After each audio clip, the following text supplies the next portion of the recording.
Welcome to Nolan Knows. It's time for Missed in the Media. Apparently, Chelsea Clinton is going to take on the role of First Lady if Hillary Clinton wins the White House. I don't think we really have to worry about that because I don't think she's going to win the White House. I don't think she's presidential. But the real point here is that Bill Clinton is really going to regret not being the First Lady. I don't think there's anything in the world he would like more than to be locked in a room with a room full of women talking and chatting away.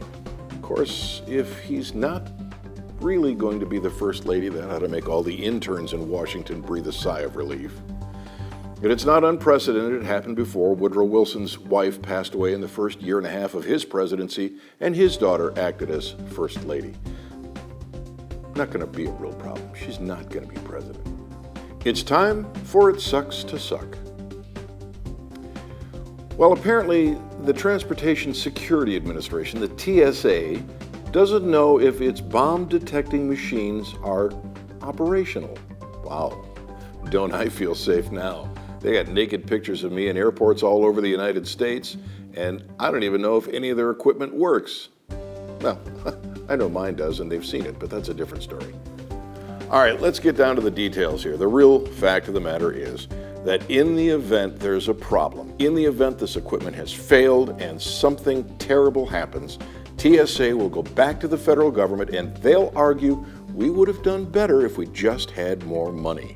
That's the way the TSA and every other government organization works. When they fail, they get more money. Now let's suppose that we hadn't gone the way of the TSA. Let's suppose that we had let each individual airline handle its own security after 9/11. Anytime any of them failed, anytime their security measures didn't live up and something happened, they would have suffered a catastrophic loss of money. They might have even gone out of business.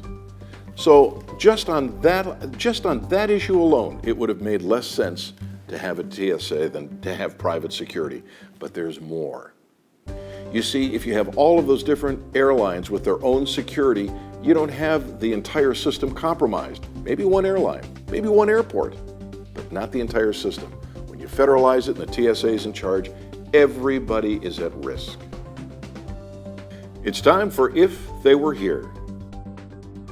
My If They Were Here this week is Jeb Bush. He apparently was on Fox News and asked by Megyn Kelly whether or not, knowing what he knows today, he would have gone into Iraq the way his brother did.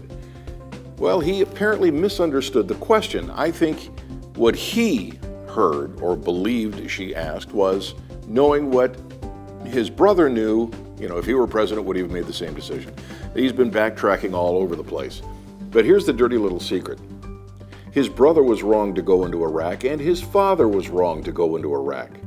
So what if they had weapons of mass destruction? It's not the United States, and they weren't attacking us. And if they were, we could have gone in and wiped them out.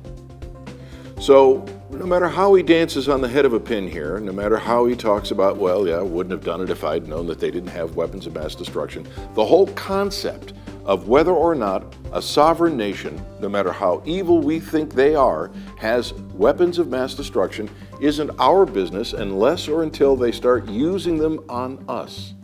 Otherwise, it's just the United States playing the big bully. We should have stayed out of Iraq.